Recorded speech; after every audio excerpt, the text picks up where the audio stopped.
Boa tarde, queridos alunos. Nossa segunda aula de redação, utilizando os recursos tecnológicos. E hoje iremos trabalhar o gênero teatro.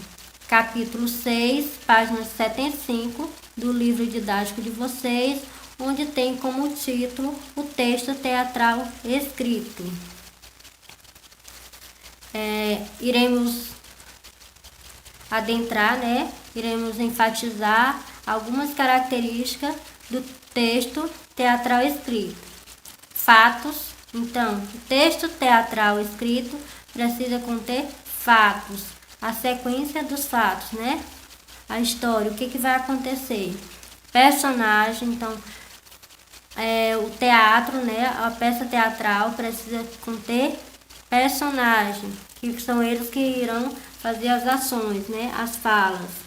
A história, que é o enredo representado, o discurso direto. O que vem a ser o discurso direto? É quando os personagens representam fielmente as suas falas.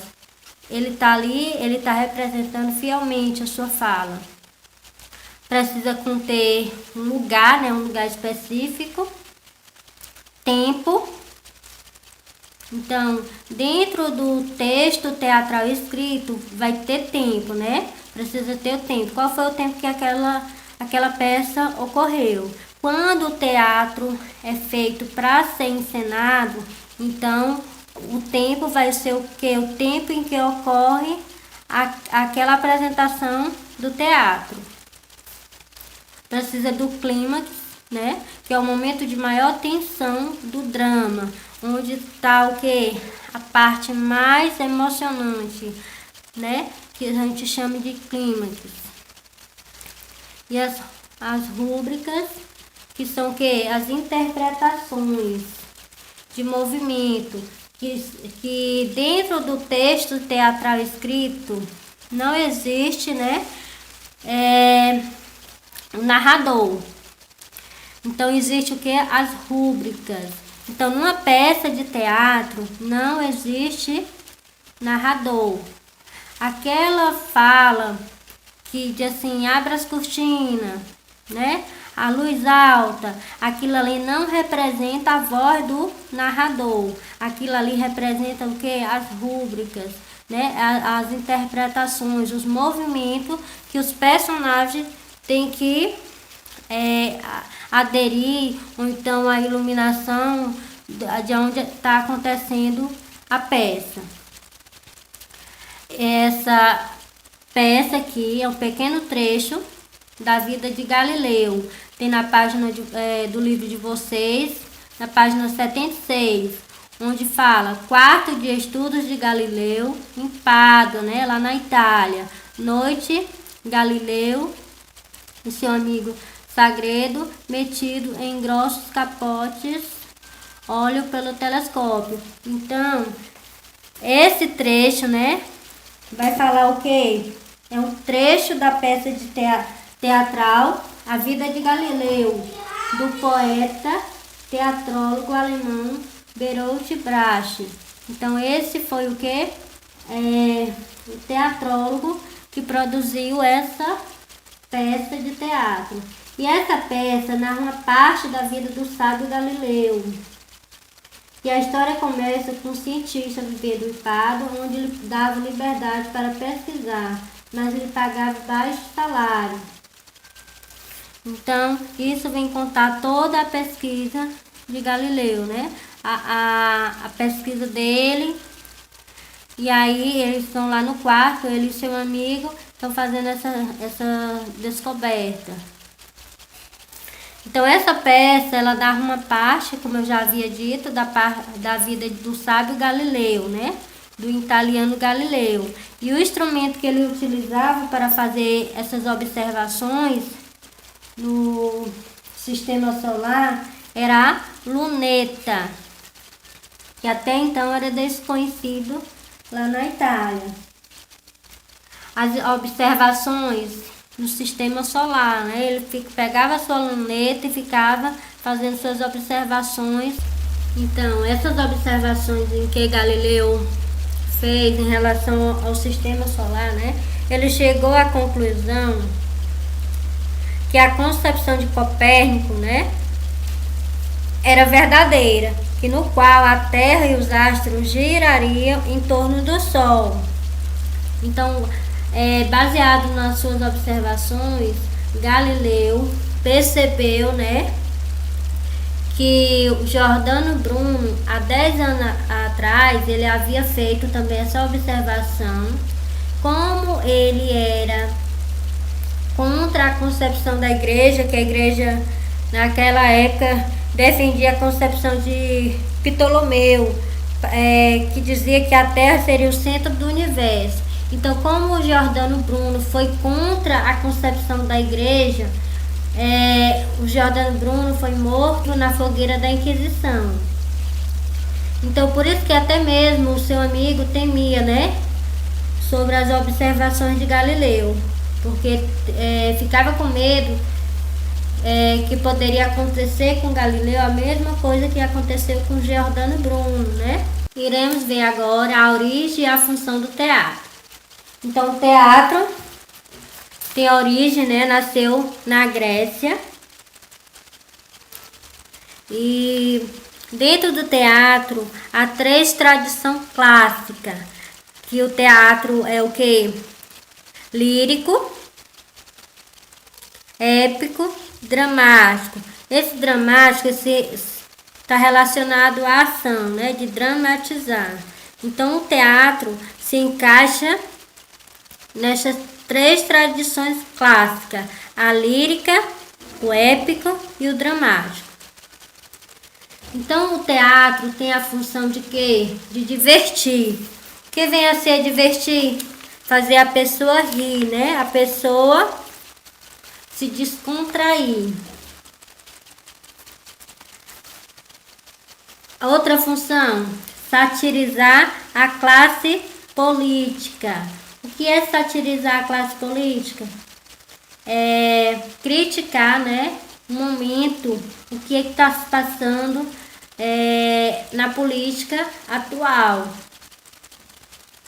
Refletir sobre os problemas sociais. Então, o teatro tem a função também de fazer as pessoas refletir sobre o que está acontecendo na sociedade, né? Fazer a pessoa refletir, fazer a pessoa buscar os seus direitos, fazer a pessoa ter um senso crítico. Tem também a função de conscientizar politicamente os oprimidos. Que vem ser isso? Então, o teatro, né, ele tem essa função de fazer com que a pessoa se conscientize e vá em busca, né, em prol de arrumar meios de estar inserido dentro da cultura, dentro do social e dentro do político de uma forma democrática. Tem também a função de fazer refletir sobre a própria condição humana. Então, o ser humano, né, a partir do teatro, a partir da peça de teatro, o ser humano pode pegar e interiorizar o próprio dado do seu ser e fazer com que você seja capaz de pensar, né, e vá em busca de seus direitos, em busca de agir de acordo com as leis e os princípios. No caso, você fazer o quê? Uma razão prática. Entretanto, a principal função do teatro é proporcionar prazer, educar, conscientizar e divertir as pessoas. Denotação e conotação. Esse assunto está no livro didático de vocês, na página 83. Você sabe o que é denotação e conotação? Vejamos agora uma tirinha. Iremos interpretar essa tirinha e ver qual o sentido está sendo empregado. Se é o denotativo ou conotativo. Qual é o sentido da vida? Por que estou aqui? Você está aqui porque o dono do bar deixa você pendurar a conta até o fim do mês? Então, nota que no terceiro quadrinho da tirinha é possível perceber, né, um diálogo interessante entre os dois amigos, H e Edi Sortudo. E a pergunta feita por H ganhou uma resposta inesperada, né? Visto que o amigo não entendeu o sentido conotativo empregado em sua linguagem. A resposta: você está aqui porque o dono do bar deixa você pendurar a conta até o fim do mês? Então, ficou aí, né, ele sem saber essa resposta. Também utiliza uma linguagem figurativa, pois pendurar a conta... Então, quando ele usou a palavra pendurar a conta, estava no sentido figurado de dizer, na verdade, que era consumir, né, a bebida, consumir algo no bar e protelar o pagamento, ou seja, consumir, usufruir naquele momento, porém, ao final do mês, ele teria que pagar a conta. Então, conotação é o sentido mais geral que se pode atribuir a um termo abstrato, além da significação própria, sentido figurado, metafórico, criativo e artístico. Então, o sentido conotativo ele é bastante utilizado pelos escritores, né, pelos poetas, que gostam de usar palavras nos mais variados sentidos. O sentido figurado. Denotação, que vem a ser denotação. Significado de uma palavra ou expressão mais próximo do seu sentido real, né? Do seu sentido literal, do seu sentido exato, preciso. Então, podemos dizer que todas as palavras que está relacionada com o dicionário está no sentido real. Agora iremos fazer uma comparação entre essas frases, né? Desse poema. Então, o poema é: a vida é uma cereja. A época do Natal é comum encontrarmos cerejas frescas para comprar. A palavra cereja, por exemplo, além de significar um tipo de fruta, tem no poema também um sentido conotativo de frescor, paixão, prazer. Então, como se observa no primeiro verso do poema, onde diz: a vida é uma cereja. Então ele está usando o quê? Uma conotação, utilizando a palavra cereja no sentido conotativo. No sentido de quê? Que a vida é o quê? É um prazer, a vida é uma paixão.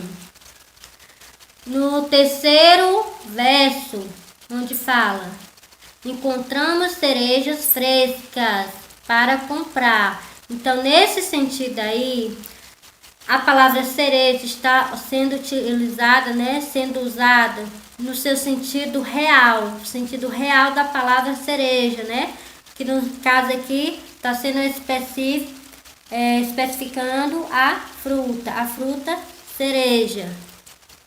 Então, conotação é algo utilizado no sentido figurado e denotação é algo utilizado no seu sentido concreto, real, exato. Então, a aula é essa. Tenham bons estudos e peço a vocês uma boa dedicação. O lucro do nosso estudo é tornarmos-nos melhores e mais sábios. Boa tarde.